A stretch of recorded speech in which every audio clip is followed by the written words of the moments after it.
Name one. We'll say like being really aggressive as a man. Is it being aggressive or protective? We'll say, well, protective might be like a positive form of masculinity, and aggressive, needlessly aggressive, might be a negative form of masculinity. But being aggressive for what reason? Well, obviously the implication here is for a bad reason. It could be for bad. I'm sure. Yeah, well, I'm just trying to ask because it seems like you're trying to say that we can talk about gendered traits that are positive between men and women, which I would agree, but also I don't know why there can't be gendered traits that could be negative. Where you want to start this conversation out at? Is there a specific issue of yours that you think is the most important to ERC? I mean, I've pretty much dedicated the start of my TikTok account to it. It's one of the bigger issues. I think it's modern day feminism in the West specifically is detrimental to a society. It's absolutely unnecessary. Feminism in the West has already accomplished everything it was intended to accomplish. It's been accomplished for many, many, many decades now. And the things that modern day feminists are fighting for now in the West is absolutely deplorable to what the early feminists were, originally fighting for. I mean, that's just one of the subjects, but I'm sure that we could branch off into a few other things. But yeah, anyway, it's nice to meet you, Destiny. I've seen a few of your videos, so I appreciate the time. Oh, well, thanks. I appreciate it. Yeah, is this where we want to start? Sounds good to me. I think it's a fine topic to start with. Okay. When we say feminism in the West is detrimental, let's be more clear. What parts of like feminism, what do you think is like bad? What things do you think are bad? I think it's turned itself into a movement that's now fighting for superiority, no longer equality, because when we look at laws, everything is equal across the board for men and women. I think that feminism is modern day feminism in the West, to be specific, has turned into a mostly anti-man movement. It is very hateful to men. One of the things that have come out of it is this term toxic masculinity. They want to demonize what it is that makes a man unique from a woman, being masculine versus being feminine. There's nothing wrong with either. There's no such thing as a toxic masculine man. There's only such thing as toxic people. I mean, those are just like 3 points off the top of my head. Okay. I mean, I can start with the easiest knockdown. You don't think there's any such thing as toxic masculinity? That's not a thing? I think there's toxic people. Do you think that masculinity can exhibit in toxic ways, like ways that are over masculine? I think there's characteristics of masculinity that could be used toxically, but I think that these traits inherently are neutral. Like if you look at competitiveness, that's commonly associated with masculinity. It's not only associated with masculinity. I don't think there's anything only associated, but if you look at things commonly associated with masculinity, you can use competitiveness in a positive way. You could turn it in a negative way. I think it just depends on the person that is being competitive. Okay, I agree. So when you say masculinity is a neutral thing, I agree, but I think the term toxic masculinity also agrees with you. That's why it has the preface toxic. If masculinity was inherently a negative thing, they wouldn't call it toxic masculinity. They would just call it masculinity and say we need to get rid of masculinity. But I think when you put toxic before it, the implication is that there are some ways that people can be toxic in a masculine way. So maybe like honor culture might be an example of this. Killing somebody because they scuffed your shoes or because they called you a bad name, right? Could these be ways that you can be like toxically masculine? I think this person is just being toxic. I don't think it has anything to do with masculinity. I think this person is just taking a trait of just a neutral trait, and they're being toxic with it. I mean, and there's also a clear agenda here. I mean, you hear this term toxic masculinity. It's very rare, if ever, you hear a term toxic femininity. So it's clear that they're pushing something, and it's directed towards men. Sorry, I'm just finishing. Okay, I don't want to jump too far. So, real quick, do you agree? Do you think there are differences between men and women? Of course. Okay. If there are differences between men and women, how are there not ways that men can be uniquely toxic, that is unique to them being men? Because you're just saying anybody could be toxic. That's true. But that sounds like the hyper, like, progressive talking point. There's no such thing as, like, men or women differences.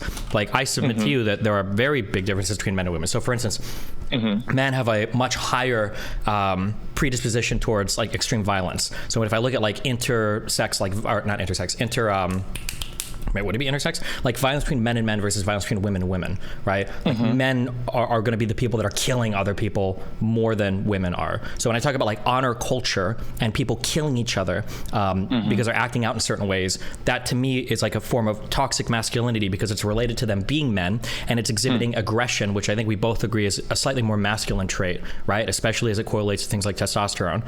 So I don't know how you can't see something as like an honor killing, like people that are, just like fighting in the streets or like this predisposition towards extreme violence over, perceived slights. How is that not like a toxic masculine thing? I don't know how that can just be like any people. Like, do women kill themselves or kill other women over like perceived slights?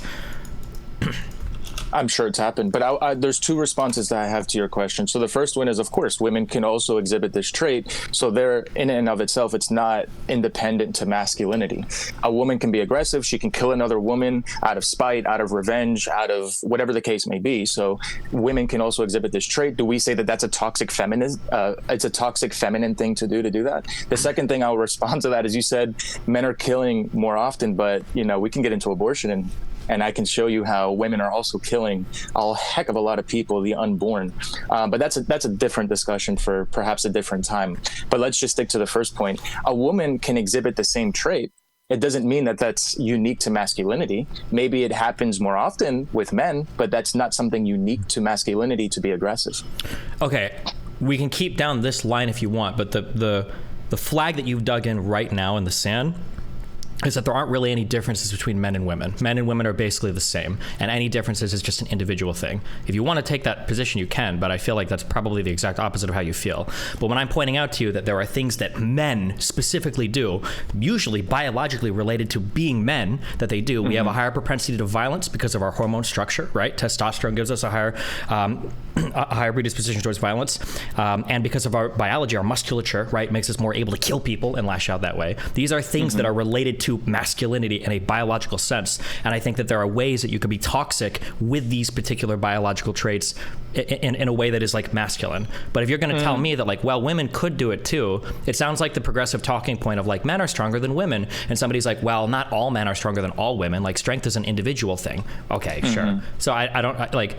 No, I agree that there's things more commonly associated with masculinity, but it's not only associated. So what I'm saying is, it's not only, but when we say more commonly, just to be clear, it's like 98% or 97% of homicides are men. It's not like a 55-45 or like 60-40. It's like it's like 96 or 97 or 98%.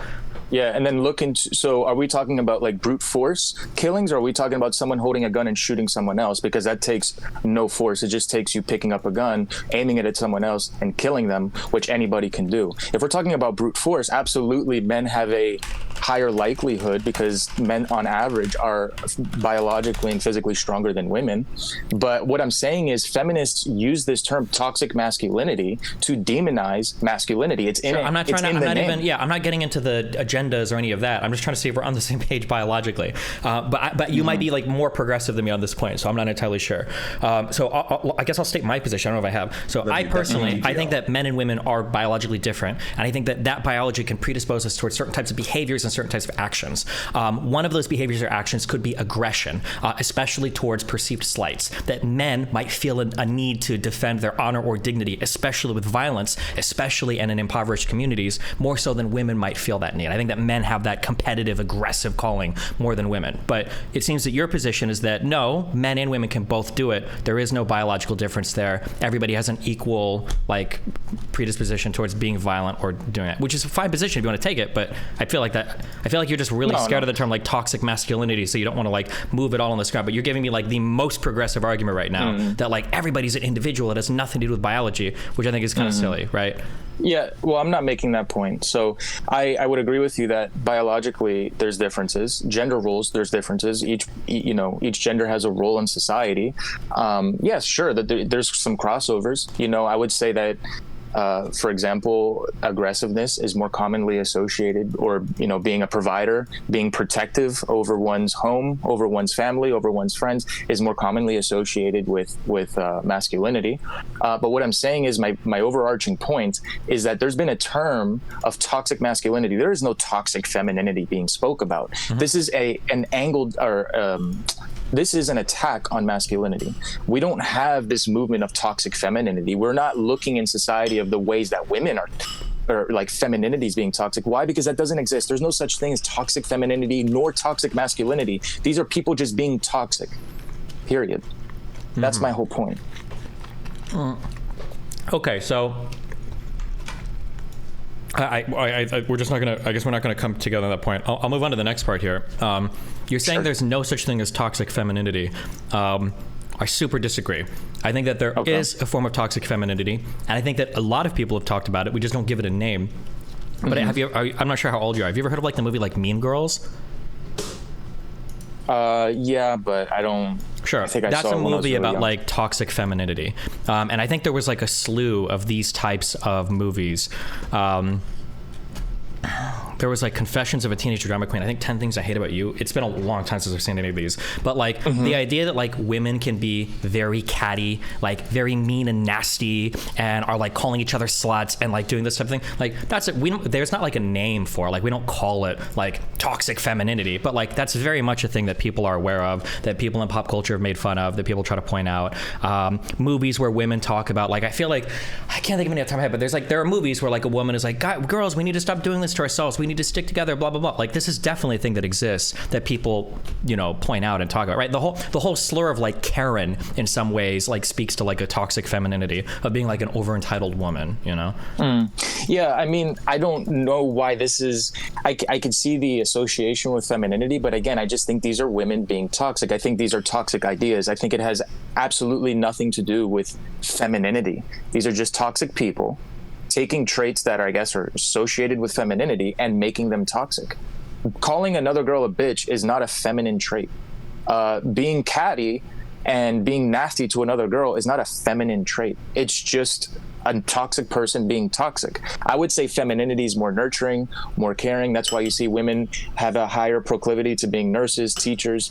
I'm not saying that women are only nurturing and only caring. That's what feminists hear when I say that. But being nurturing is not toxic. Being caring is not toxic. Being a nurse, a teacher, these are not toxic things. If you're going to bring up mean girls and girls being catty and being bitchy with each other, that's not femininity. These are just toxic people that are acting immature.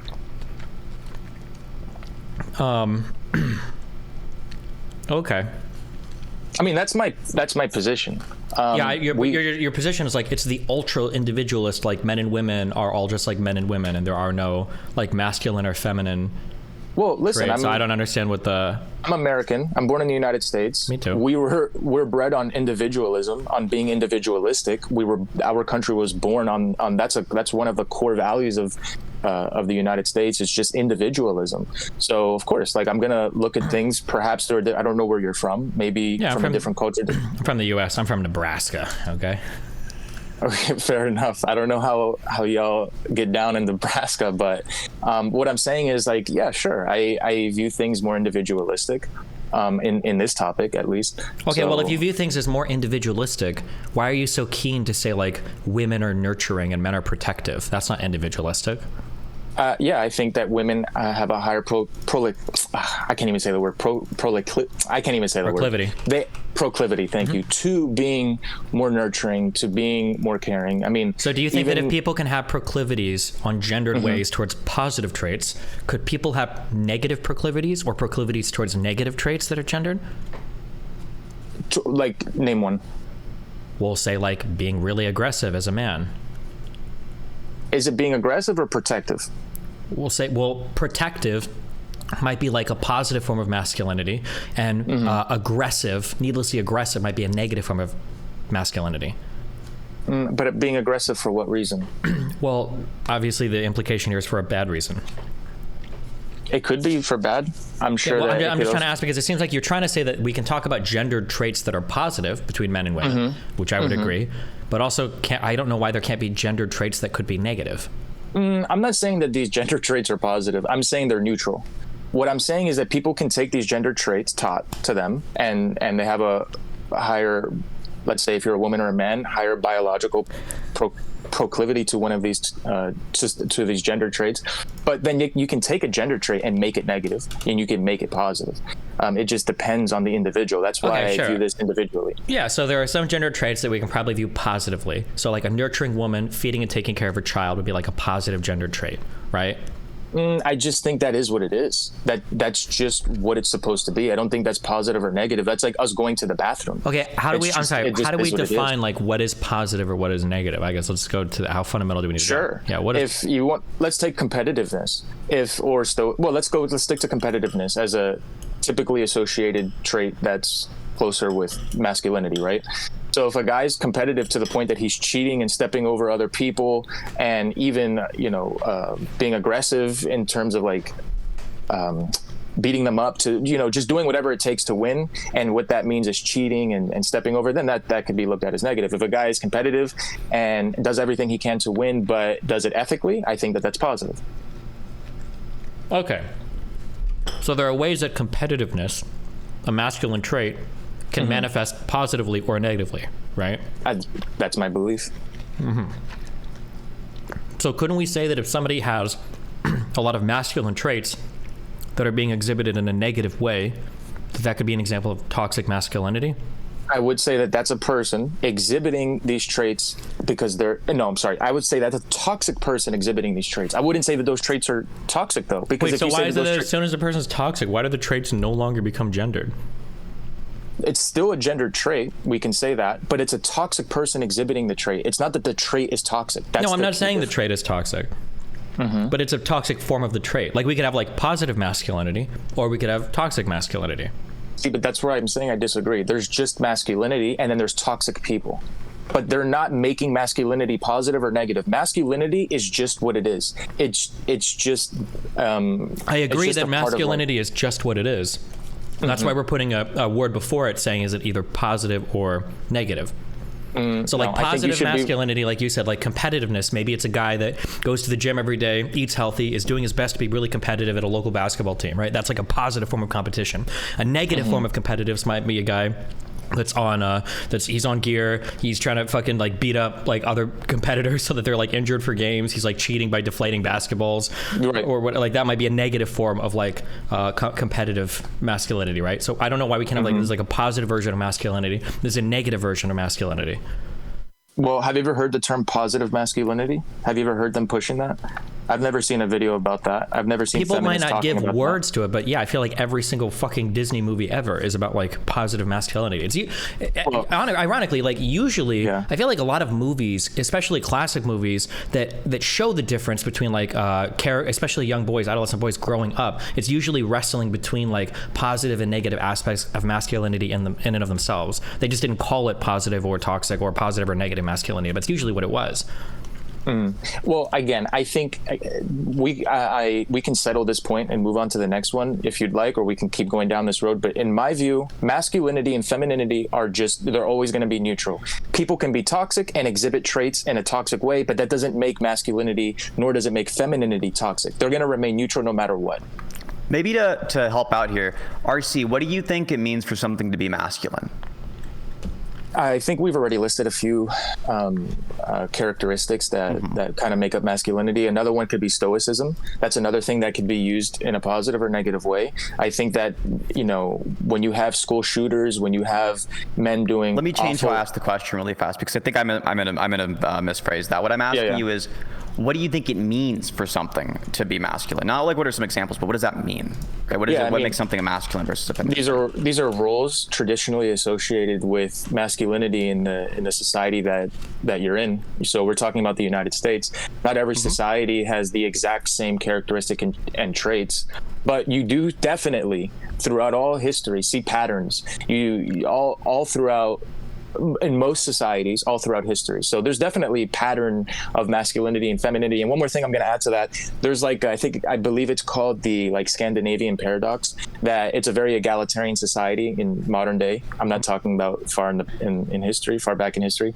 And the paradox is, they're very egalitarian. In other words, if anyone that doesn't know what that means, they basically are there's no difference in gender. They teach men and women the same since they're a kid, and you still see women having a high proclivity to going to more feminine roles in society when they get older, and then men going to more masculine roles, like more labor-intensive jobs and things of that nature. Mm-hmm. And do you think that any of the habits that people would consider masculine habits, do you think that there's a single one of those that you could think of that might be a net positive, and a single one you could think of that might be a net negative? They're all net neutral, bro. That's my whole point. Every single one? Okay. Yeah. Competitiveness is neutral, right? Stoicism is neutral, right? Like protective over your household and your family, that's neutral. I mean, these things are just neutral. These characteristics are neutral. It just comes down to the person exhibiting the trait. Are they toxic or are they not a toxic person? And I think we should be focusing on fixing that. There's nothing to fix with masculinity. It just is what it is. Do you think that so every single one's a net neutral with no exceptions? Do you think that Sam rated me 1,100 viewers. Thank you, Sam. Like, for example, being honorable, you think that's a net positive? I'm going to answer one more question, but remember that you're the moderator. You're not. I am. I'm just trying to. I'm not trying to step in. True. I'm just trying to help bridge the gap. I'm not trying to debate you. I see. Yeah, we can debate another time, but can you repeat the question one more time? No, it's okay. If you don't want to answer any more questions, we could just probably just try to get the conversation back on track with you, Destiny, if you'd like. So with a lot of these subjects, we can get out into the weeds, stuck into the nitty gritty. It gets down to semantics. I think Destiny has presented his argument. I think I've presented mine, and we can leave it up to the listener to decide if they like mine or if they agree with his. But I think we've pretty much gone into the weeds of this. I think it feels like there's like a weird. I don't even know if we disagree. Or we're just having like a weird syntactic error here. So I drive one of the fastest cars known to man. It's a nitrous blue paint job Ford Focus RS. Okay, beautiful car. 355 horsepower, EcoBoost Mustang engine. Very, very, very nice car. Okay, now let's say something fucks my car up. Okay, and now it's really slow. And let's say that I say, wow, I have a slow Ford Focus RS. That doesn't mean that all Ford Focus RSs are slow. It just means that this particular one is slow. But I'd feel like me saying, I've got a slow Ford Focus RS, a slow Ford Focus, and then someone says, no.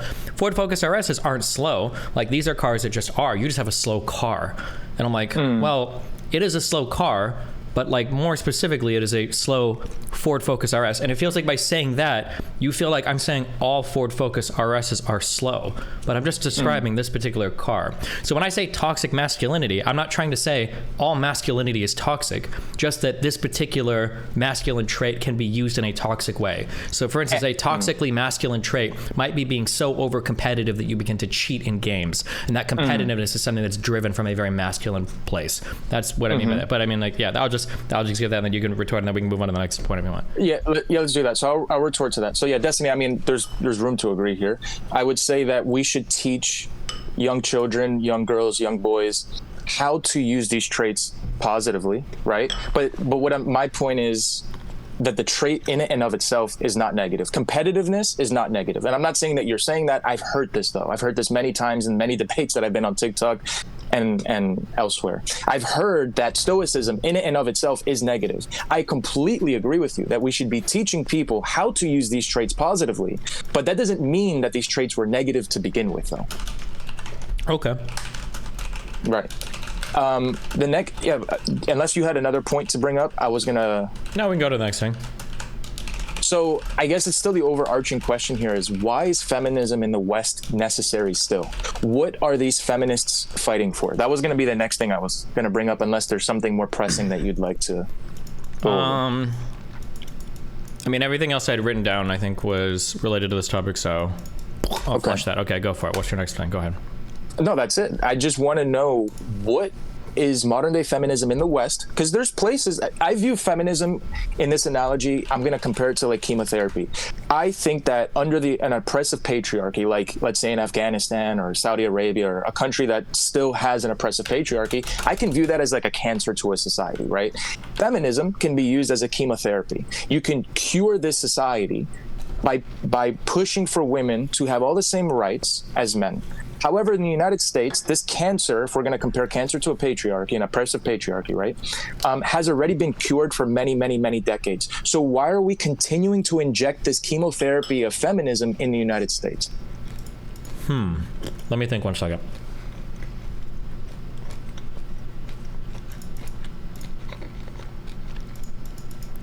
Okay. So I think that if you were to ask a non-crazy feminist, what are you pushing for today?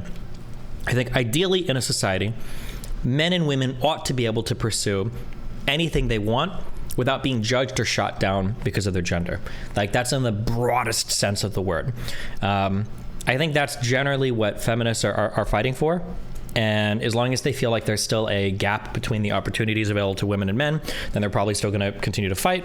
I do agree that a lot of those gaps have been closed, but that's, I think... Are there any gaps that you believe are still open that are needing to be fought for? You could argue that a lot of like gaming communities are still a little bit hard for women to get into because of the attitudes and cultures that exist there. That might be one example.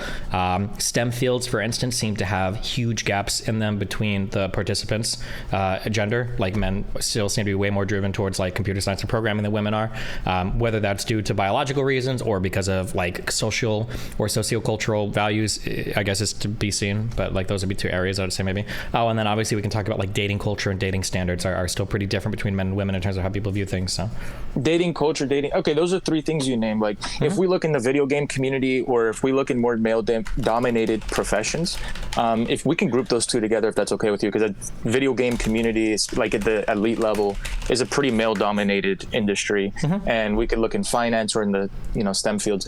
That doesn't mean that women are excluded, right? Like, they're not barred from entering these places of work. Okay, so they used to be, though. That's the thing. That's what feminism has cured. It gave women the opportunity to work in these fields, to have their own bank account. This has already been accomplished. Yes, there's going to be more obstacles faced by certain people than there's going to be of other people, but we can do the best as we can as a society of making the laws equal. But there's going to be mean people. You're never going to solve mean people. And if that's what we're arguing on, then of course they're going to forever push feminism, because you cannot quantifiably prove that there's no more mean people that are going to say sexist and do sexist things. The only thing that we should do is make laws so that it prohibits those things from being discriminatory towards people based on their sex. Okay, so when people talk about people being excluded from certain professions, or say from certain hobbies, do you think they're talking about laws? I'm sorry? When people are being excluded from certain professions or hobbies, do you think people are talking about laws? But excluded does come down to a law argument, because excluded means to bar someone from a place, group, or privilege. So of course it's going to come down to laws, because these women are not being excluded from being a professional video gamer or being a professional in finance or in science or anything of that nature. So do you think there are ways to exclude people from things that are not legal ways? Of course, I can exclude someone from my private residence. I can not let them come in if I Well, that's if kind I of so a legal wish. thing. But I'm saying, like, could you exclude people from, say, social groups without laws? Well, I'd need an example of one. Like, let's say I don't want any blonde-haired people in my group, so I say, fuck blondies. We're not going to let them join our friend group. That would be an example. I mean, so let's say a group. If you have a Discord group and it's your little private Discord, or someone does and they want to exclude blonde people, they have the right to do that. If it's a legal place of business, absolutely not. I know the question it didn't have to do with do they have the right to do that. You have the right to be what as mean as you want, right? What I'm asking is if they're, but now you in a way, you kind of just admitted that what you said earlier was not true. You're telling me they do have a right to exclude in ways that have nothing to do with the law. So there are forms of exclusion that aren't legal forms of exclusion, right? There's like on a Discord chat or something, sure. Well, why is it only in a Discord chat? You don't think there are other forms of exclusion, but beyond Discord chats, that's as big as it goes? I would like what's a significant one? Sure. When a boy or a girl turns 5 or 6 years old, whether or not you buy them a Game Boy or a Barbie doll, that might be a form of, like, say, social pressure. Or that's not necessarily exclusion. Let's say when you get to age 9, 10, or 11, a girl playing a video game is more likely to be excluded than a guy playing a video game from a friend group. But that's misusing the term exclusion, because you're not barring this girl. You're not excluding her by the definition of the word. What word would you like to use to describe that? I mean, I'm sure that there's a bigger push, or it's more commonly accepted for a guy to do these things, play with a toy truck as a little boy, or to play video games as like an adolescent. But that doesn't mean the whole thing comes down to exclusion. And the reason I'm saying that I'm really keying in and staying on that word exclusion, because that's within the term of patriarchy. And hold on, wait, real quick. Okay, listen, I need you to unplug your brain from all of like the the Twitter, TikTok, patriarch. I'm just trying to like on a very, very, very basic level, just like have a conversation where we're using like the same words. Okay, I'm not like plugging this into patriarch or anything. I'm just saying that like if let's say my wife comes home and I'm like, hey, what's up? And she's like, oh, I felt like really excluded today from softball. And I'm like, well, what do you mean? And she's like, oh, well, I don't know. Like nobody wanted to talk to me. Nobody wanted to like, I guess like let me play. And I was like, okay, you stupid bitch. Was there a fucking law keeping you from playing? No, then you weren't excluded, dumbass. Like that's what it sounds like you're saying. But like obviously there's a lot of forms of exclusion that aren't like by law, right? I think that's like the point that I'm trying to get at. You can exclude people in a lot of ways that isn't like the law says you can't play. No, I hear you. But then I think that we have to come up with a different term, because exclusion by definition means to deny someone and bar someone from a place, group, or privilege. So but you can deny or bar someone. You can deny somebody without making it a law, right? In a legal place of business, no, you cannot. Not in the United States. Okay, I mean, like, to get like very, I mean, if I'm going to get super literal, right? Like, you realize that there were a lot of places that only served white people even after Jim Crow was abolished. Like, they didn't want black people there, and even though they didn't have a law supporting them, like nobody in that club wanted a black person there. People might not have even let them in. They might have actually like physically attacked them without the law on their side, or black people might just not have gone there because a lot of people with fucking hoods and shit showed up there, or a lot of like hate crimes and shit happened there. Like, you don't think that those forms of social exclusion can be called exclusion, or even actually, I don't want to fight over the word. If you don't want to call it exclusion, that's fine. Just give me another word, and then we can go into the next part of the argument, I guess. Two things. I think there's definite truth to what you're saying about even after Jim Crow, there were still places of business that were discriminating against black people, but that's not happening to women today. The second thing I was going to say to that is, I've taken the word exclusion and shown you why it's not a good word. That's kind of on you to get another word here to better fit your argument, because exclusion hold on. To be not clear, you haven't shown me why. You've I'm only allowing you to do this definition because I just wanted to get to a more substantive point of the argument, but now actually I will fight over this word. Your definition is completely trite and totally incorrect. Nobody in common parlance uses exclusion to mean only applies when somebody's being legally excluded from an area. You've already come up with personal examples, for instance, being banned from a Discord server, in a way that you can exclude somebody that has nothing to do with the law. So I submit to you that your version of exclusion is incredibly pedantic. Nobody uses the word this way, and I would challenge you to expand your definition of excluded, or give me another word, because you're using this word in a very unique way that I'm just trying to get away from because it's inhibiting our ability. Yeah, so if I were to go up and look up exclusion in any dictionary or in any academic setting or on Wikipedia or whatever, there's not going to be a single place that says exclusion is when a law is created to keep somebody out of a place. Nobody uses the word that way ever. And even in common parlance, I guarantee you that you said, I felt excluded from an area, or I was excluded from this thing, and it probably wasn't because they passed a law to keep you out. I know even in your personal life, I bet my whole fortune right now, my whole life's worth, that you've probably used that word before like that, and you've heard other people use the word like that. Nobody uses the word like you're using it right now. But Destiny, we're having a formal debate, right? I would like to say this is that. I'm not trying to speak to you colloquially. I'm trying to use words by the very definition that they mean. If we want to get down to using words colloquially, then anything can really mean anything if you're going to argue that like definitions of words can be subjective. I'm not saying that definitions are subjective or that anything can mean anything. Just because I reject your hyper-specific version of a word doesn't mean that I've said there is no version of that word that exists that can be otherwise defined. If you want, you can go ahead and throw me a definition of excluded that only has the legal definition in mind. I don't think that exists. I don't think there's going to be, I mean, I hate to do like let's look up the dictionary, but like if I look up exclusion, the process or state excluding or being excluded.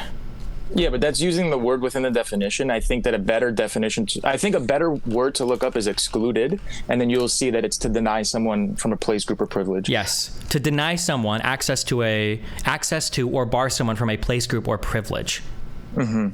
Exactly, and that's not happening to women. Wait. Nothing in here mentions with the law.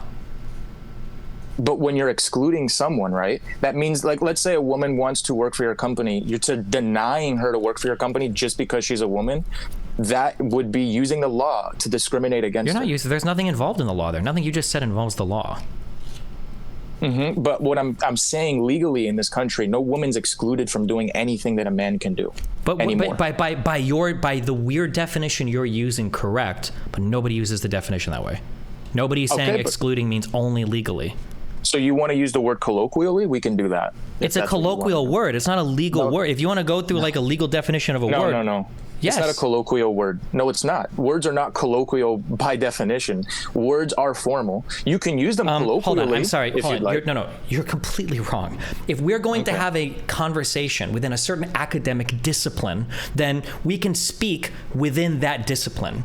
So, for instance, if we wanted to speak as psychologists to one another, and you wanted to use the term negative reinforcement, okay? Negative reinforcement means removing a negative stimulus in order to reinforce a behavior positively, right? Now, if we weren't having a psychological discussion, we could still use the words negative reinforcement, and there we'd probably mean it to mean punishment. That's an example of using an academic term in an academic setting versus using that same term in a colloquial setting. If you want to use exclude to mean it as people mean it when they say somebody's excluded from an area, this is like a common word that's used commonly in these conversations. If you want to have a legal conversation about the word excluded, then we can go and talk in a particular area of law, but we're not having that conversation right now. We're not speaking like, what does the law say about excluding XYZ person? We're having a conversation about people being excluded from social settings. So if you can point to me in this conversation that there is like a hyper-specific, narrow legal definition of that word, that's fine. But generally, that's going to be like only happening in those hyper-legal conversations. We're not having a legal conversation right now. We're having a social conversation, like about like social values.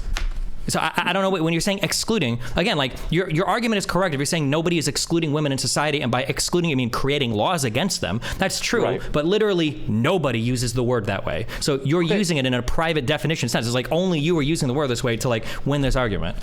Okay, yeah, no, I don't want to get down again into the weeds of just the semantics of this word. Fair enough. But you just agreed, if what I heard, that there's no laws against women. There are, legally speaking, women are not excluded from a single thing in the United States that men can do that they can't do. So again, my question is, the overarching question is, why is feminism necessary in the West? Because women still feel excluded from things. Feeling is different from what's factually happening, though. I can feel any number of things. That doesn't mean that it's actually happening. Yeah, so true. What is actually happening? What is actually happening is that what is actually happening is that there seems to be areas where there are huge gaps between men and women. Name one. I didn't we do 3 earlier? One was STEM. One was gaming, and well, wait a second. What? Like, just because there's major gaps doesn't mean anything. Asian Americans, I think in 2021, in household income, were making $30,000 more on average than white Americans. There's a gap there. That doesn't mean that there's oppressive laws against white people and there's privilege for Asian Americans. Why do you keep going back to laws? No one is talking about laws here. But that's what feminism was fighting for, so that women were legally looked at as equals to men in the society. So they have all the same opportunities that men have historically had in the United States. That's what feminism fought for. Yeah, so that's why I'm asking. Fought for in the past, right? We're not suffragists anymore. Women can vote, right? The fight for different types of rights or different types of social equalities or equities changes with time, of course, right? But there's nothing that there's left to fight for. That's my whole point. What are they still fighting for? I just gave you 2 examples. A gap doesn't mean shit. It could and it could not. I just gave you a gap. And that's where the fight. Sure, and we can probably think of why Asian Americans are probably outdoing the average American in those fields, right? The question is why do men outperform women in certain fields? Is it just a biological thing, or are there still social barriers there that need to be taken down? That's the question. Feminists believe that there are still social barriers there. Non-feminists would probably disagree, but that's where the contention is. Of course the feminists are going to argue that, because they don't want to take accountability over bettering their own life. They want to point fingers at everyone, every place, every group, every privilege that they think exists in their mind, that, oh, it's their fault, it's not my fault. That's what's wrong with our generation. I don't know. And people like you said the exact same thing 60 years ago when 10% of lawyers were women and 10% of doctors were women and 10%, right? And there's the idea, oh, well, like women are just retarded. Women are never going to do as well as they could in school, as much as men do. No, that's exactly what you're saying. You're saying women don't want to take accountability. Nobody's talking about accountability, okay? No, it's also not what I'm saying. That's literally what you just said. That women don't want to take accountability. I didn't say women. I think this is being recorded. We can go back and listen. I said feminists are claiming this. I'm not saying all women. Okay, not all women. I'm sorry. Not feminist women. My bad. Yeah, but it's different, because you can be a man and also be a feminist. Gotcha. But what I'm saying is, like, feminists are claiming this, and of course they don't want to take accountability. And our generation, Gen Z, is always wanting to point fingers at some place or some group or some person instead of taking accountability over their life. The most you can do is make the laws equal. I can't. You're fighting. I can't help you fight your demons here. Okay. When you make these like broad statements of like they don't want accountability, blah blah blah. I'm not here to like help you fighting my demons. Because I don't know what you're talking about right now. I'm not here. I'm not making those arguments. So like women shouldn't be accountable for anything. Okay. I hate women. Okay. F women. I'm not here making that argument right now. What I'm saying is that there are some fields that there are huge gaps between men and women attainment, and it seems unlikely. So, for instance, in a perfect world where men and women are given the exact same opportunities and social advantages and blah, blah, blah, my guess is you'd probably still see some gender differences between how men and women perform. That'd be my guess. But is that gap going to be 99-1 when it comes to pro gaming? I don't think the gap would be that big. Right? But then explain the Scandinavian paradox, where the Scandinavian paradox cannot be the only argument that you guys regurgitate every single time somebody brings up. I don't have to prove it wrong. The Scandinavian gender paradox does not say that 99% of women are not going to be interested in being professional gamers.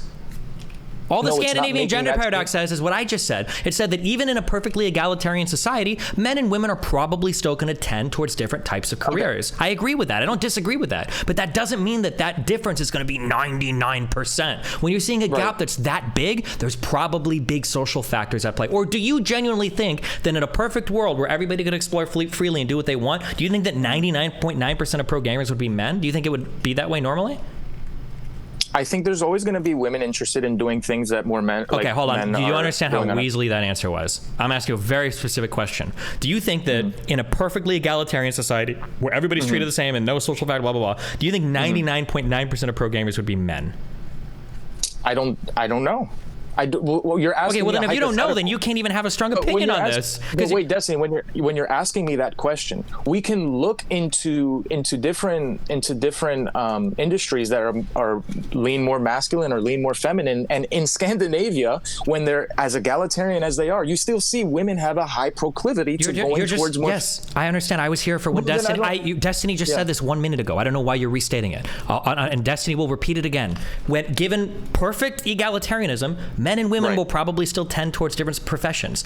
Tending towards does not mean 99% to 1%, though. My guess is going to be, and I could be wrong, but my guess is going to be that anytime you see a gap that big, there's probably huge social factors at play that should probably be looked at. Okay, so here's the thing, right? Women can play video games. There's nothing stopping them from doing that. If there are some guys that are saying like, no, you shouldn't, or whatever, Tom Brady, right, is the best quarterback of all time, arguably. And he had a lot of people saying, you're never going to make it to the NFL. You're never going, and when he did make it to the NFL, you're never going to be a starting quarterback. And when he was a starting quarterback, you're never going to do good. And when he started winning Super Bowls, you're never going to be the best. And then he became the best. Just because there's people saying bad things to you, yeah, he had social pressure. He could have caved under that pressure and then just succumb to that and say, forget it, and retire. He didn't. Okay, do you think that, this has nothing to do with what I'm talking about. Do you think that black people are genetically predisposed to be good at NBA 2K? I do find it funny that liberals always have to make it about race. But anyway. Bro, don't fight your demons here. I'm not here. I'm just asking you a question. I'm not fighting my demons. You are fighting your demons. I'm just asking you, do you think that black people have a special gene that makes them really good at NBA 2K? I'm going to answer your question. I just think it's like we're talking about feminism. Oh, but what about black people? Like, why do liberals have to do that? Okay, I'm sorry. Hold on. I'll explain. Yeah. Let me just walk you through this whole thing. That's a pretty racist question, though. It's not racist at all, okay? I'm sorry. Like, why did you bring up black people in NBA 2K? I don't know why. Well, we were talking about women, so I wanted to talk about the next group of people that I hated, which was black people. So they came up next. Oh, man. Okay, here's the point of why I said this, okay? I personally, now this is just me as a bleeding heart liberal, I don't think that black people have a predisposition towards playing NBA 2K. What I think is there are probably social factors among different groups of people that push them towards different games. Black people tend to play a lot of sports games and like COD, right? White people, games like fucking RTS and MMORPGs are like dominated by fucking white people, right? Now these have changed a bit recently, but I think there's probably a lot of cultural and social reasons why. I don't think it's a genetic push, okay? However, if somebody were to say like, oh, well, let's look at NBA 2K from your point of view, it sounds like you're saying, well, look, so many players here are black, it must be like a genetic thing. That's what a biological thing. Because when you're looking at video games and you see 99% of pro gamers are men versus women, you're very keen to say, oh, well, that's just the way that it is. It's natural that way. Whereas I'm saying, well, it's probably social factors, the same way we could argue social factors are a big reason why different races of people tend towards different games. Sure, there's social factors at play, there's biological factors at play. When it goes to feminism, I don't understand. I don't get this argument with black people in 2K. Okay, what I'm saying is that my guess is going to be is that a white person or black person in the womb could probably both be good at NBA 2K, but social factors are pushing them in different directions. My argument is that men and women can probably both be really good at video games. Now, maybe men would be a little bit better, but it's not going to be 99-1 on the difference because social factors are probably pushing them in different ways. That's my argument. Sure. I think it's more socially acceptable for guys to play video games than girls. Okay, what you just said there, it's more socially acceptable. That's a form of exclusion. No, it's, oh my gosh. They're not excluded though. It's more socially acceptable. It doesn't mean that they can't do it. If something is socially unacceptable, people are less likely to do it because they'll feel excluded. Okay, like, honestly, this is where it gets into who cares about their fucking feelings. They can do it if they want. This country permits that to happen. If they're gonna sit there and be like, but this mean guy and these mean people are saying that I can't do this, so I'm gonna succumb to that pressure and not do it. Sorry, like, toughen the fuck up. If I offer you $50 right now to run around outside for a full day in a dress, would you do it? If you offered me, no, I would not do that. Why not? It's $50. I don't care. Why wouldn't you do it? Because I don't want to wear a dress. Why don't you want to wear a dress for $50? Well, I don't want it because I'm selling myself for $50. You sell yourself. Do you work a job? You sell yourself for fucking money, whatever your hourly wage is. Yeah, but I don't. You wouldn't do it because of social pressure, because you'd look weird, because people would laugh at you. So you're the weak person. You just said that every woman was. We're not playing. No, it has nothing to do with gender norms. Can be a form of social pressure as well. But I'm just saying, like, look, here's an example. You could have picked up a free $50 and you decided not to because you're weak because of the social pressure. No, not at all. I'm just doing something. You're just asking me a hyper-specific scenario. Would I wear a female dress or a dress that females wear for $50? Has absolutely nothing to do with women working in STEM fields. The two are absolutely not. The two are like directly related to one another. Absolutely not. You wouldn't do something, even though there might be economic opportunity there for you, just because of the social pressures against it. If you wouldn't do something that simple, why would you think that a woman feeling a lifetime of pressure in another direction wouldn't be pressured out of doing this? No, I'm not going to wear a dress that women wear because I'm not a drag queen. I'm not part of that community. I'm not going to cross dress and to try to look like a woman because I'm not one. I'm a man. I wear men that are associated with masculinity. Okay, what if I put a big Punisher logo on the dress? Okay. Is this what this is going to turn into? No, I'm not going to wear a dress associated like with females. Sorry. Okay, because of social pressure, which is cool, which is fine. I don't think I'd do it either, but... But I hear that you're comparing social pressure to social pressure, but they're not one and the same. I didn't say they were one and the same. I'm just saying they're different forms of social pressure. Some social pressure is really strong. Other social pressure is not as strong. It just depends on the social pressure. I never said they're all the same. Okay. Do you think that there are gender norms? And do you think that if there are gender norms, do you think we should change them? I think that there are gendered norms, but I would say some gender norms are probably okay. Some gender norms probably are okay to get rid of. Like the get rid of ones? Well, I mean, two that we fought back pretty aggressively on. I think we've done a good job of pushing back on is the idea that women shouldn't be working, like jobs that make a lot of money, or the idea that women can't do well in school like men can do well in school. I think those are two we fought against pretty hard. We've made a lot of progress on. That women can't do well in school? That women shouldn't be doing like really well in school or pursuing a lot of education, or that women shouldn't be working like jobs and making a lot of money. You think that's a gender norm right now? There's still like vestiges of it for sure, but I think how about in the aggregate earnings of men versus women? Men tend to earn more money than women do. How about the fact that all of our parents? You mean the wage gap? Sure. Yeah, but that has nothing to do with gender. There is a wage gap, don't get me wrong, but the myth is that it's only due to gender. Absolutely not. Hold on. Okay, hold on. You're so horny to disagree with my point. You're literally definitionally wrong. The gender wage gap, it has something to do with gender because it is the gender wage gap. That's like saying the gender wage gap has nothing to do with wages. Of course, it is a gender wage gap, right? The differences are in the genders, of course. but the discrepancy in pay is not just because they're women. Those are not the variables that create the discrepancy in pay. No, but the variables is that men and women tend to choose different professions that pay different wages. That's one of the factors, sure. Men also work longer hours on average. Men also negotiate for higher salaries on average. But to just say the gender wage gap when I didn't just say gender wage gap. You just tried to shoehorn me into that because you've got a whole dialogue tree to run down relating to it. What I said initially was that men and women tend to earn different amounts of money, right? The acceptability of a man earning like a lot of money in a high-powered job is different than for women, and that our parents grew up very much like in that world where men were dramatically out-earning women, right? And then you ask me like an example of that, what do you mean by that? I say, well, men still out-earn women, which is true. Now, there are a variety of reasons for it, whether it's men working more hours or men choosing higher-paying jobs or men going towards different careers or asking for pay raises, but the reality is that men are still seen in society as being like the primary breadwinners, and I'm pretty sure statistically that's still true. Yeah. And is that bad? It depends on why it is. If it's only due to social pressures that are trying to prevent women from working, I say that probably is bad. Look, I hear you, right? And yes, men are looked at more often than not as the breadwinners, as the providers and protectors over the home. Men do make, on average, more money than women. The thing that feminism fought for was to give women the right to do all these things that men can do. I agree. No, bro, you're talking about like fucking zeroth wave feminism from like the 1700s. The conversation has moved way beyond what does the law say. 1800s. No, nobody is talking about like what does the law say. That hasn't been the conversation in a long time. Maybe for things around like abortion or like birth control or whatever, maybe. But for the most part, we're talking about like social factors, and that's been the conversation for a long time. But there's always going to be mean people that say mean things and say you can't accomplish. No one is talking about mean people saying mean things. There's a difference. That's what the whole thing is. No, there's a difference between mean people saying mean things versus people being exclusionary. Do you play video games? I play Call of Duty from time to time. Okay, if you play Call of Duty, you have never in your life been in a lobby where somebody is shit-talking you saying, why the fuck are you playing this game right now? You're a man, you don't belong here. There's a whole slew of insults they'll throw at you, but it's never going to be an exclusionary insult based on you being a man. Whereas when a woman steps into a lobby, almost 80% of the insults they're going to hear is, go to the kitchen, make a sandwich, you're a girl, why are you here, blah, blah, blah, blah, blah. So it's not just people being mean, it's a feeling of whether or not a person belongs in an area or not. No, that's people being mean and trying to make that person feel like they don't belong there. But you know what I would do? I'd fucking either mute them or I would laugh it off and just keep playing. Why do you think you're strong enough to laugh it off and keep playing when you wouldn't even wear a dress for a day? What if I offer you $200?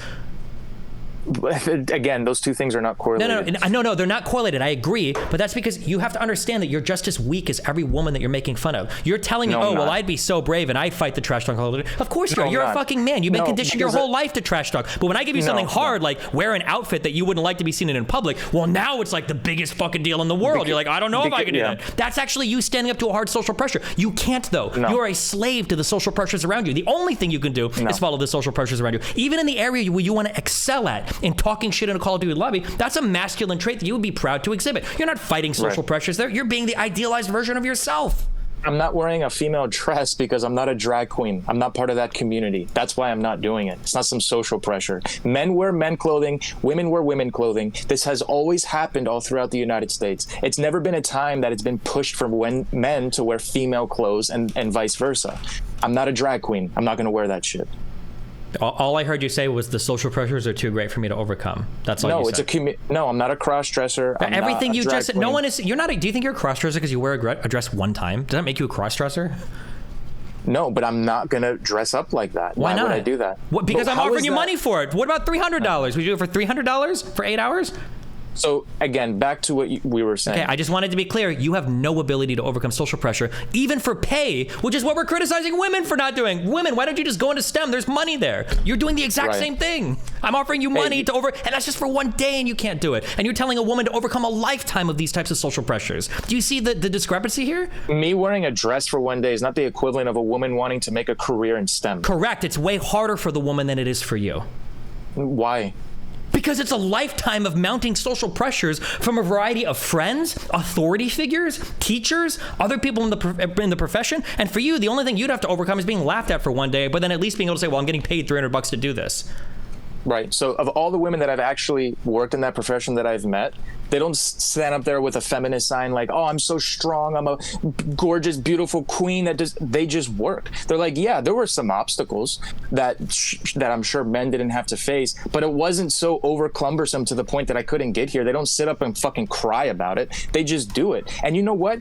Those women that I've met, specifically in finance, they actually do better than a lot of the guys on their floor. That doesn't mean women are better than men at it, but they don't sit up and fucking cry about all the obstacles that were there. They just did it.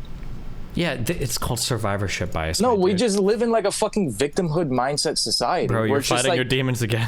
I'm not fighting any demons. I'm just saying we live in a victimhood mindset No one is talking about a victimhood mindset society. That's what you're doing right now. No, you're I'm like, not. Look, there's social pressures and that's a victim mindset. Bro, you just gave me the victim mindset of I don't want to be seen as a cross-dresser for wearing a dress for 8 hours. That's a victim mindset, my dude. I've sat next to a lot of really strong men that have put on a dress for 8 hours so that they could earn their $300 or $400. You can't do it. You're not strong like those men. Those men don't cry all day about being seen as cross-dressers or drag queenists or whatever. Those men are like, I put on that dress and I got that money. So a few things, right? Because you said that I made the point that I'm not going to sell myself out for that. And you're like, but don't you work? Yeah, I sell my time and expertise and labor for certain things that are not demeaning who I am and what I stand for. But I'm a Christian man. I'm not going to put on a female dress and demean my masculinity, demean who I am to sell myself out for that. Just like I'm not going to go on OnlyFans and like demonize what I am and demonize the values that I stand for just for money. There's certain things I would not sell my time. The demon OnlyFans girls. Okay, we need to pull it back. Okay, listen. Okay. I didn't say anything about demon OnlyFans girls. Seems like you're fighting some demons over there. I am fighting a demon right now. Okay, listen. When you say, you said something interesting to me that's true, okay? When you say, for not demeaning who I am or who I stand for, okay? Yeah. Or what I stand for. This is part of the issue of social pressures. Who you are and what you stand for is largely socially determined. So if a woman feels like she can't play a video game without demeaning herself because that's a boy's hobby or that's a masculine thing to do, that's part of the social pressure. That's the issue. You not wanting to put on that dress might be a 6 or 7-year-old girl that doesn't want to pick up a controller because she feels like it makes her a little boy to do it. That's the type of social pressure I'm talking about. Every time I've got on Call of Duty, damn near, I've been insulted in many different ways. Many different insults, not just one. But you've never been told you can't play because you're a man, ever. I've been told that I can't play because any other number of reasons. Yeah, but not because you're a man, because of things relating to the merit of your ability. I can flip the argument on you. Flip it. I have many more. I think guys get many more insults in video games. Girls have like one particular one. They're like, oh, you can't play because you're a girl. Guys are called the F slur. Guys are called homophobic things. Guys are demeaning each other's height, demeaning each other in many number of ways. Girls get one thing. You can't play because you're a girl. Yeah, but all of those things, they don't even know that about you. Look at how much they're reaching. I'm making fun of you in a Call of Duty lobby because you're short. I don't even know if you're short, right? They're reaching so hard to try to find something that'll trigger you. But for the woman, you can hit her on the fact that she is a woman, and she is a woman, and you try to make her feel like she doesn't belong because of that. It's a fundamentally different type of thing. I think you're overemphasizing something that a strong person would just look past so quick. Not everybody. A strong person is by definition a 1% of people. Most people are not strong. Strong is a word of comparison. Most people are normal or average. That's what normal and average means. Why would we want to set up a society where only strong people can succeed? And also, by definition, you saying that a strong person could get over this seems to concede that an average person couldn't, which means that the social pressures that I complain about, you're telling me exist because you need to be strong to get over them.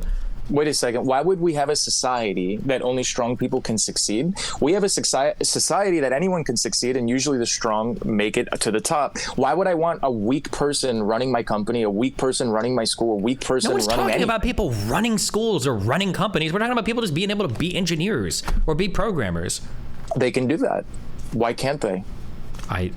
I don't know. I'll go find the law. This is what it comes down to. Like, yes, there's going to be mean people in society that are saying mean things for any number of reasons. They can say mean things about your race, your gender, your sexual orientation. There's going to be mean people saying mean things. It doesn't, but we should, as a society, make the laws so that it's equal. That's what we've already done. Feminism doesn't have a place anymore in the West. That's my conclusion to this subject. Okay. Unless there's any, I feel like we're looping here, so what's next? Looping a bit, yeah. That's why I don't want to, like I said, usually these things get into the weeds.